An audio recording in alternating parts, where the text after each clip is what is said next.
Bom dia, me escutam bem? Sim?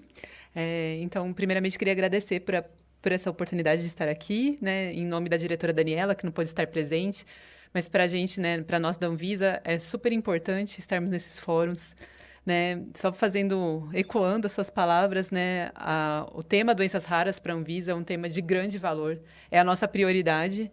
Então, ainda que esse ano, né, vocês devem estar escutando que as nossas metas são de reduções de filas, né, de petições de registro de medicamentos ordinários, né, das petições ordinárias, em nada mudou a priorização das petições de doenças raras. Elas continuam sendo, para nós, né, a prioridade número um da casa, independentemente das outras ações que vêm sendo feitas, que também são importantes, né? Não são menos importantes, mas por que a gente considera isso? Porque realmente são doenças, muitas vezes, muito graves, com poucas opções terapêuticas ou nenhuma opção terapêutica. Então, quando há alguma oportunidade, é papel da Anvisa, sim, garantir esse acesso.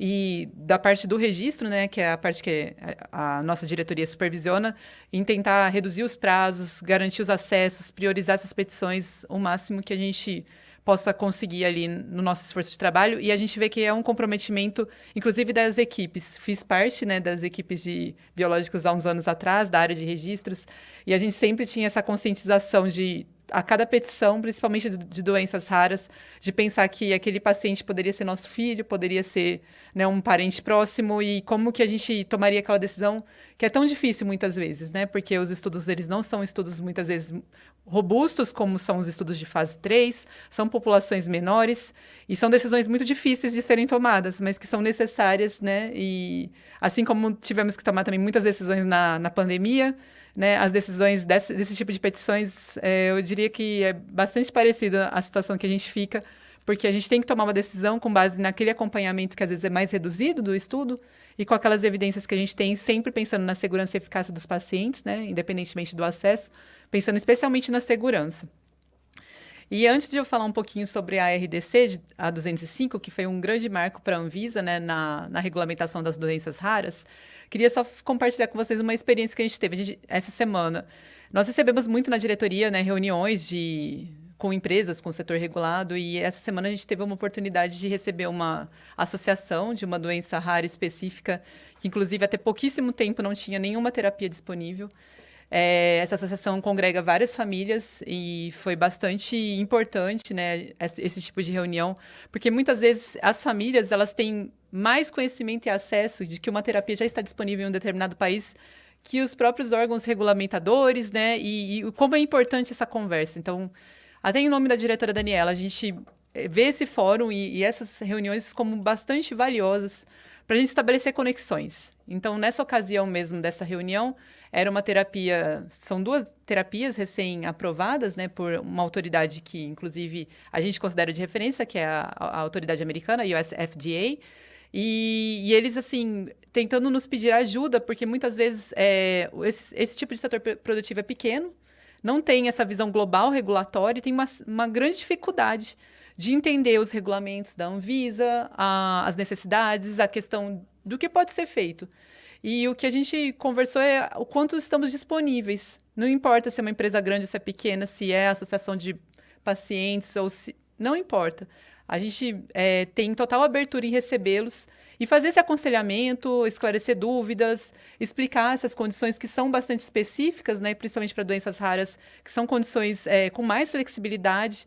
E aí, o quanto que é importante também vocês, como formadores de opinião, divulgar para essas associações que a Anvisa, sim, está aberta a receber, né, as associações, essas empresas, ainda que menores, para a gente discutir protocolos clínicos, discutir dúvidas específicas e a gente conseguir fazer essas conexões para, de fato, o acesso ser de forma eficiente e rápida, que eu acho que é bastante importante.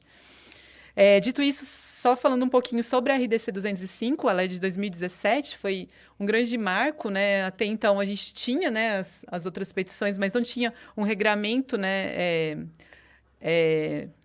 tão claro para esse tipo de petição. E foi um marco naquele momento, em 2017, apesar de já ser uma norma que está antiga, e por isso que a gente já prevê uma revisão dela agora. Ela trouxe, né, prazos mais reduzidos, ela trouxe, inclusive, a possibilidade, né, de o acesso ser mais rápido. Então, Na norma mesmo, ela tem uma obrigação, né, para o setor de fazer uma reunião de pré-submissão com a Anvisa 60 dias, se for uma petição, né, um produto que já foi registrado fora do país, que a contar desse prazo do registro, da concessão do primeiro registro, que em 60 dias ela teria que fazer essa reunião com a Anvisa para a gente garantir que o acesso chegasse rápido a esses pacientes no Brasil. Mas o que a gente vê, assim, muitos anos depois, né, desde 2017 até agora, a gente recebe muitas empresas e até pacientes pedindo que a gente revise essa obrigação, porque muitas vezes por causa de todos os procedimentos administrativos, né, e jurídicos, muitas vezes, não é possível fazer esse peticionamento na Anvisa nesse prazo tão curto. Então, a ideia era de trazer isso de forma mais séria, mas muitas vezes a gente não consegue ter o cumprimento... Desculpa, o som tá falhando. Tá falhando? Que a gente não ouve. Tá melhor agora? Agora melhorou, mas ainda há pouco tava com ruído e sumiu o som. Tá bom? Peço desculpas. O equipamento já tinha falhado antes. Tudo bem.